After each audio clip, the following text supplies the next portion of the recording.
memperkenalkan diri terlebih dahulu. Perkenalkan, nama saya Arif Rifanto. Saya berasal dari Prodi Teknik Produksi Benih angkatan 2019 dengan NIM A41190965. Pada kesempatan kali ini, saya akan menjelaskan tentang penyuluhan optimalisasi pengolahan lahan kering untuk pengembangan pertanian tanaman pangan. Menurut kalian, seperti apakah lahan pertanian itu? Apakah seperti ini? Atau seperti ini? Ya, tentunya bukan hanya seperti itu. Pada umumnya, sistem pertanian di Indonesia, khususnya yang menyangkut budidaya pertanian tanaman pangan, dapat dibedakan menjadi dua, yaitu pertanian lahan basah atau disebut dengan lahan sawah, atau pertanian lahan kering. Pertanian lahan basah atau juga disebut dengan pertanian sawah adalah sebuah kegiatan pertanian yang menggunakan atau memanfaatkan lahan basah sebagai tempat menanam tanaman.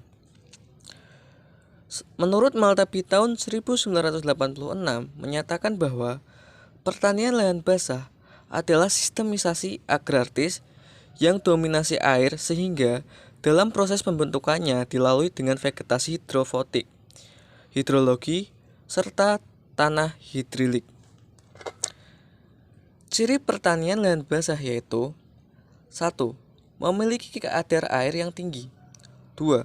Memiliki tekstur tanah lunak dan terkadang berliat. 3. Memiliki muka air tanah yang dangkal.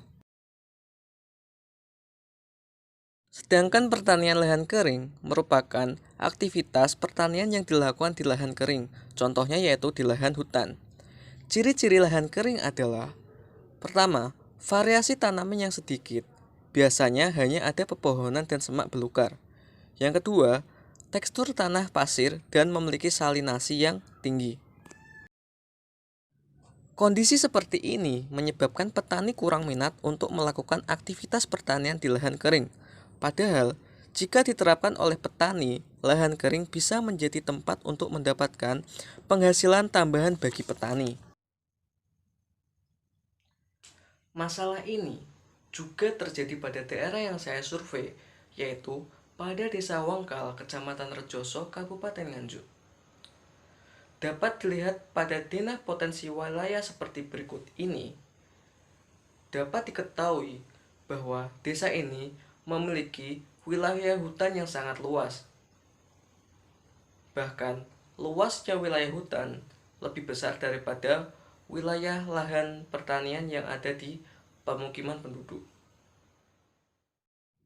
Karena kondisi tersebut, saya menyarankan agar petani di Desa Wangkal memulai untuk menerapkan pertanian di lahan kering.